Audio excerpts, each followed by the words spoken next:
Greek పురాణాల్లో ఈ juice దేవునికి దేవాధిపత్యం వచ్చిన తర్వాత 3 లోకాలకి ముగ్గురు దేవుళ్ళని అతను డిసైడ్ చేస్తాడు కదా. మనం ఇంతకు ముందే ఆ కథలన్నీ గ్రీక్ మైథాలజీ చెప్పుకున్నాం. సో అప్పుడు చెయ్యని ఒక విభాగం ఏది అంటే సూర్య పదవికి ఎవరు వెళ్తారు అనేది. మనకి మన భారతీయ సంస్కృతిలో సూర్య భగవానుడు ఎప్పుడూ ఒకడే ఉంటాడు కదా. కానీ గ్రీక్ సంస్కృతిలో ఒక ఇద్దరు ముగ్గురు ఉంటారు. అంటే అదొక పదవి అని అర్థమవుతుంది. ఇంద్ర పదవిలాగా సూర్యుడు అనేది కూడా ఒక పదవి. దానికి ముందు ఉన్నవాళ్ళు హైపీరియాన్ అనే ఒక దేవుడు. ఈ వాజ్ ద సోలార్ డీటీ. ఈ హైపీరియన్ అనే పదం కూడా చాలా మంచి పదం. హైపర్ అని అంటే పైన ఆకాశం అని. హైపర్ అని అంటాం కదా, హైపర్ క్లాజ్ అట్లా. సో హైపర్ అని అంటే పైన అని. అయన్ అని అంటే చలించుట, డైరెక్షన్, వెళ్ళటం. ఉదాహరణకి రామాయణ అని అంటే రాముని యొక్క జర్నీ. అయణ అనేది ఇట్ ఈజ్ ఎ జర్నీ. దక్షిణాయన, ఉత్తరాయణ అలాగా. సో హైపరాయణ అథవా హైపీరియాన్ అని అంటే పైన చలించువాడు, పైన జర్నీ చేసేవాడు. పైన జర్నీ చేసేవాడు ఎవరు? సూర్య భగవానుడు. కాబట్టి అతని పేరు హైపీరియాన్. సో ఈ హైపీరియాన్కి కాలంలో వివాహమయ్యి అతనికి ఒక కొడుకు పుట్టాడు. అతని పేరు హీలియస్ అని. మనకి ఈ సన్లో ఎక్కువ కనిపించే గ్యాసెస్ హైడ్రోజన్తో పాటు హీలియం గ్యాస్. ఆ హీలియం అనే గ్యాస్కి ఆ పేరు ఈ హీలియోస్ అనే ఇక్కడ నుండినే వచ్చింది. సో ఎనీవే, ఇప్పుడు ఈ హీలియోస్ సూర్య భగవానుడు అయ్యాడు. చాలా ఏళ్ల పాటు అతనే సూర్యుడిగా ఉండేవాడు. తర్వాత అపోలో వచ్చాడు అనుకోండి. సో ఈ సూర్యుడు, ఈ హీలియోస్ అనే అతను సూర్యుడిగా ఉన్నప్పుడు ఒకరోజు ఆకాశంలో వెళుతూ ఉండగా అతనికి సముద్రం నుండి పైకి ఒక ద్వీపం వచ్చినట్టు కనిపించింది. వెళ్ళి అతను చూస్తే అది ఒక కొత్త ద్వీపం. అది ఫస్ట్ ఫ్రెష్ ఐలాండ్ అని చెప్పొచ్చును. సో అది చూసిన వెంటనే ఇతనికి చాలా నచ్చింది.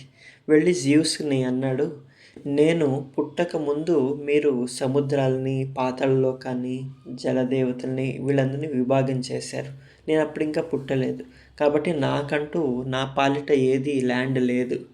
ఇప్పుడు నేను ఒక ఐలాండ్ చూశాను. అది ఈ south western side of the Greece అక్కడ ఉంది. నాకు ఆ ఒక ద్వీపం చాలా నచ్చింది. ఇక మీద నేను, నా భార్యలు అందరూ అక్కడ ఉంటాము. నా ఒక నివాస స్థానం కానీ అది అని చెప్పి అడుగుతాడు. జ్యూస్ దానికి ఒప్పుకొని సరే ఐలాండ్ నీదే కానీ అని చెప్పి అంటాడు. ఆ ఐలాండ్ పేరు రోడ్ ఐలాండ్ అని. మన గ్రీక్ సంస్కృతిలో త్రినేషియా అని కూడా అంటారు. తర్వాత కాలంలో అది రోడ్ ఐలాండ్ అని అయింది. ఆ రోడ్ ఐలాండ్నే చాలా అమెరికన్ కంట్రీస్ సిటీస్లో కూడా రోడ్ ఐలాండ్ అనే పేరు వాడుకుంటారు. చూడండి, రోడ్, ఆర్హెచ్ఓడి రోడ్ అనేది. సో ఆ పదం ఇక్కడ నుండి వచ్చిన ఒక పదం. ఎనీవే, ఈ హీలియోస్కి చాలామంది బిడ్డలు ఉండేవాళ్ళు. కానీ వీళ్ళతో పాటుగా ఇతనికి 7 గుర్రాలు ఉండేవి, 7 మేకలు, 7 గుర్రాలు, 7 మేకలు, 7 గొర్రెలు, 7 ఆవులు. సో అన్నీ 7 7 7 ఉండేది. ఇతను ప్రయాణం చేసేటప్పుడు కూడా, అంటే ఆకాశ మార్గంలో 7 గుర్రాలు ఒక సారథ్యం రథం కట్టుకొని ఆ యొక్క మనలో ఎట్లయితే సూర్య భగవానుడు సప్తాశ్వరథం ఆరూఢం ప్రచండం కశ్యపాత్మజం అని అంటామో, సేమ్ ఇక్కడ కూడా 7 గుర్రాలు పెట్టుకొని ఇతను సారథ్యం చేసుకుంటూ పైన ఆకాశంలో వెళుతూ ఉంటాడు. ఇతనికి ఒక సారథి కూడా ఉంటాడు. యూజువల్లీ ఈ సారథి కూడా మళ్ళీ చేంజ్ అవుతూ ఉంటారు. ఒక్కోసారి నైకి దేవత ఉంటుంది. నైకి అని అంటే goddess of victory.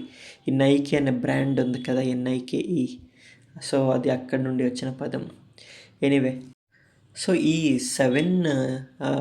7 children, 7 క్యాటల్ of Helios ఏవైతే ఉన్నాయి, 7 గొర్రెలు, 7 ఆవులు, 7 గుర్రాలు, 7 మేకలు, ఇవి ఎప్పుడు ఇదే నెంబర్లోనే ఉంటాయి. ఇవి ఎక్కువ కావు, తక్కువ కావు. అంటే అవి ఇంకొక జనరేషన్ క్రియేట్ చేయలేదు.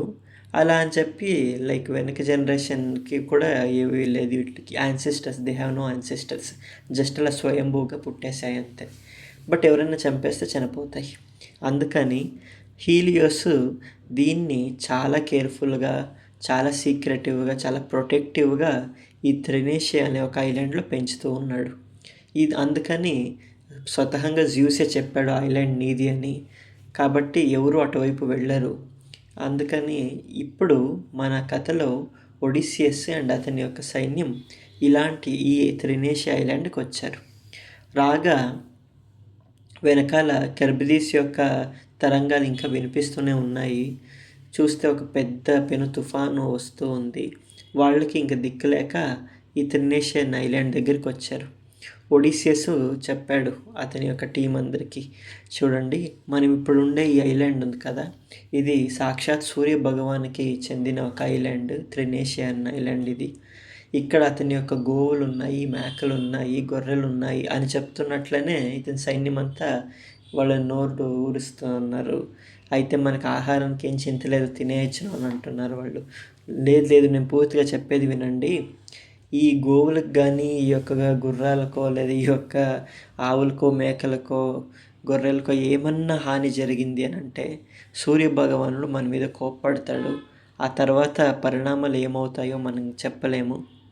ఎందుకంటే ఇంతకుముందు పాతాళ లోకంలో టైరిసిస్ కూడా నాకు దీని గురించే వార్నింగ్ ఇచ్చాడు. మళ్ళీ సిర్సే కూడా ఆవిడ కూడా దీని గురించే వార్నింగ్ ఇచ్చింది. సో వీళ్ళిద్దరూ ఇంత చెప్తున్నారు అని అంటే చాలా పెద్ద ప్రమాదమే దీని నుండి రాబోతుంది. కాబట్టి మనం ఆ బయట ఉన్న స్టార్మ్ ఏదైతే ఉంది అది తగ్గే వరకు ఇక్కడే వెయిట్ చేద్దాము. కాసేపు మీ యొక్క దప్పిక, మీ యొక్క హంగర్, మీ యొక్క ఆకలి అలానే కంట్రోల్ చేసుకొని ఉండండి.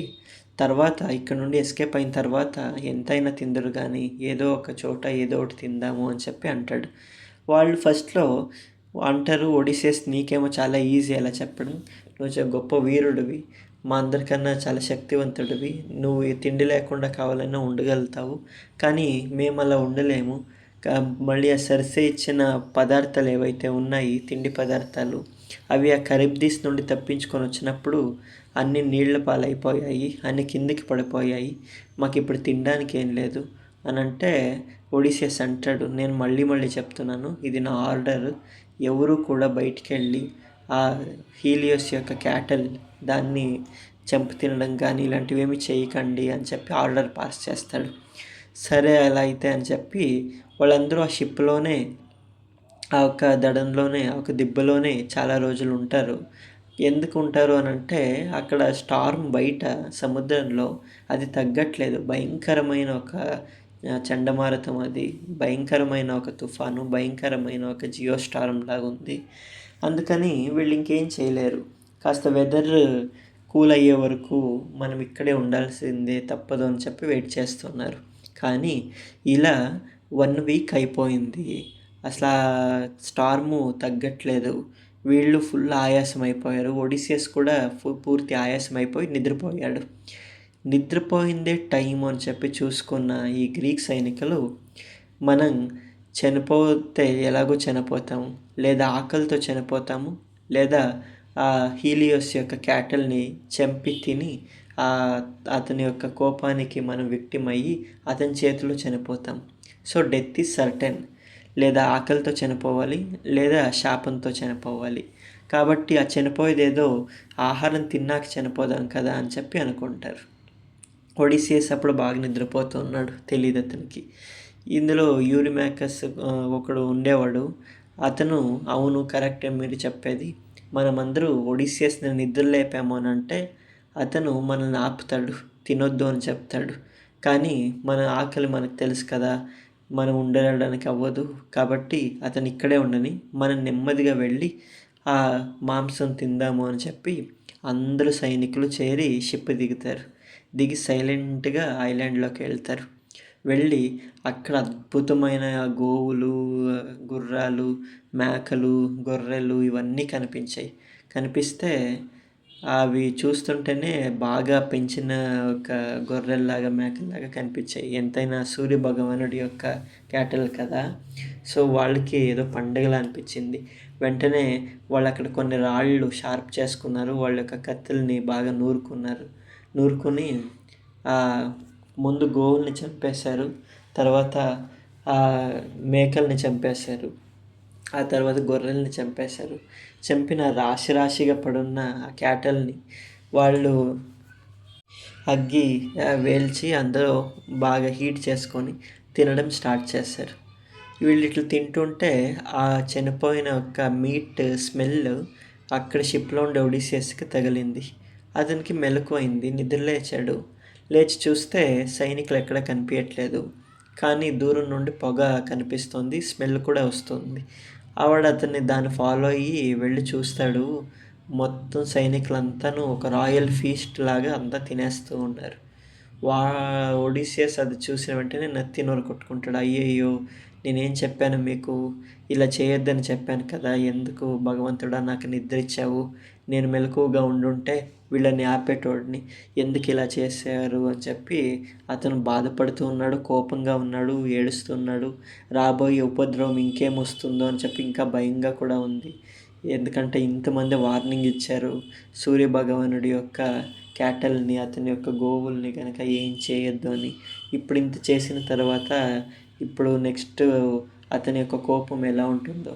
ఇన్ని రోజులు సముద్ర దేవుడైన పొసైడన్ కోపం చూసాము, ఇప్పుడు ఆ హీలియోస్ సూర్య భగవానుడి యొక్క కోపం చూస్తామే అని అతనికి భయం అవుతుంది. అయితే ఇదంతా జరుగుతున్నప్పుడు రాత్రి, మధ్యరాత్రి, ఉదయాన్నే ఇంకా సూర్యుడు కనిపిస్తాడు. సూర్యుడు కనిపించాడు అని అంటే సూర్యుడు వచ్చి చూస్తాడు ఇదంతాను. కాబట్టి అందరూ భయకంపితులై ఉన్నారు. వీళ్ళేమో బాగా తినేశారు సైనికులు. తినేస్తే సరే ఇంక తిన్నది చాలు, మనం షిప్లోకి వెళ్ళిపోదాం పదండి అని చెప్పి అందరూ సైనికులంతా చేరి ఒడిసియస్తో పాటు షిప్ దగ్గరికి వచ్చారు. అప్పుడు ఆ స్టార్మ్ ఏదైతే ఉంది అప్పుడప్పుడే కొంచెం తగ్గుతూ ఉంది. ఇంక మార్నింగ్ వచ్చేసరికి అది పూర్తిగా తగ్గిపోతుంది. కాబట్టి అందరూ కాస్త త్వరగా ఇక్కడ నుండి ఎస్కేప్ అయి వెళ్ళిపోదాము, సూర్యుని కంటికి పడుకున్నట్టు అని చెప్పి షిప్ ఎక్కారు. మాస్టర్ దించారు, ఆ లంగర్లంతాను పైకి తీసి రెడీగా ఉన్నారు జర్నీకి. స్టార్మ్ అయితే పూర్తిగా తగ్గిపోయింది. చిన్న చిన్నగా లైట్ కనిపిస్తుంది, సూర్యుని యొక్క వెలుగు. ఇంక ఇదే ఛాన్స్, వెళ్ళిపోదాం పదండి అని చెప్పి వాళ్ళు వెళ్ళిపోతూ ఉన్నారు, ప్రయాణం చేస్తూ ఉన్నాడు. సూర్య భగవానుడు అతని యొక్క మొదటి రేఖ ఐలాండ్ మీద పడింది. పడగానే అతను చుట్టూ అంటే ప్రతి ఏదో సరౌండింగ్ స్కానింగ్ చేసినట్టు మొత్తం స్కాన్ చేశాడు ఐలాండ్. ఎక్కడ అంబా అనే సౌండ్ కానీ, మేకల యొక్క సౌండ్ కానీ, గొర్రెల సౌండ్ కానీ వినిపించలేదు. ఏమైనారు నా బిడ్డలు అని చెప్పి వచ్చి చూశాడు. చూస్తే వాళ్ళ యొక్క అస్థి పంజరాలు, ఆ గోవుల యొక్క ఎముకలు అవన్నీను అక్కడ పడున్నాయి. అక్కడక్కడ మాంసం ముద్దలు పడున్నాయి. చూస్తే ఈ ఒడిసియస్ అండ్ అతని సైన్యం కనిపించారు.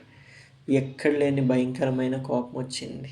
సూర్యుడు ప్రచండ మార్తాండుడు అయిపోయాడు. ఒక్కసారికి వెళ్ళి జియూస్ దేవునికి చెప్పాడు, చూడు ఆ ఒడిసియస్ అతని సైన్యం నా ఐలాండ్కి వచ్చి ఏం చేశారు చూడు అని చెప్పి అన్నాడు. నీకు బలి కూడా ఇవ్వకుండా వీళ్ళు ఈ గోమాంసం అంతా తినేశారు, ఈ మాంసం అంతా తినేశారు. పైగా ఇవి తినడానికి మామూలు మాంసం కాదు, నేను నా కన్న బిడ్డలుగా పెంచుకున్న ఒక గుర్రాలు, మేకలు, గొర్రెలు వీటిని తినేశారు. వాళ్ళ ఇంటికి చేరకూడదు, వాళ్ళు శాశ్వతంగా మరణించాలి, చనిపోవాలి. వాళ్ళ యొక్క పడవ, వాళ్ళ యొక్క ఓడ ఈ ఐలాండ్ దాటి వెళ్ళకూడదు. కాబట్టి నువ్వు నాకు సహాయం చేయాల్సిందే ఇప్పుడు అని చెప్పి వెళ్ళి ఏడ్చుకుంటాడు హీలియోస్. అది చూసిన ఒక జియస్, సరే ఇంకా చేయాల్సిన తప్పంతా చేసేశారు ఒడిసియస్ యొక్క సైన్యం. కానీ ఇందులో ఒడిసియస్ది ఏం తప్పలేదు, అతను షిప్లోనే ఉన్నాడు. అతను బయటికి వెళ్ళి ఈ మాంసభక్షణ కానీ వీళ్ళకి సహకారం కానీ అందిలేదు. ఇంకా అతను వార్నింగే ఇచ్చాడు. కాబట్టి ఒడిసియస్ని తప్ప మిగిలిన వాళ్ళకి పాఠం నేర్పుతాను అని చెప్పి జియూస్ బయలుదేరాడు. సో ఇప్పుడేమవుతుందో చూద్దాం.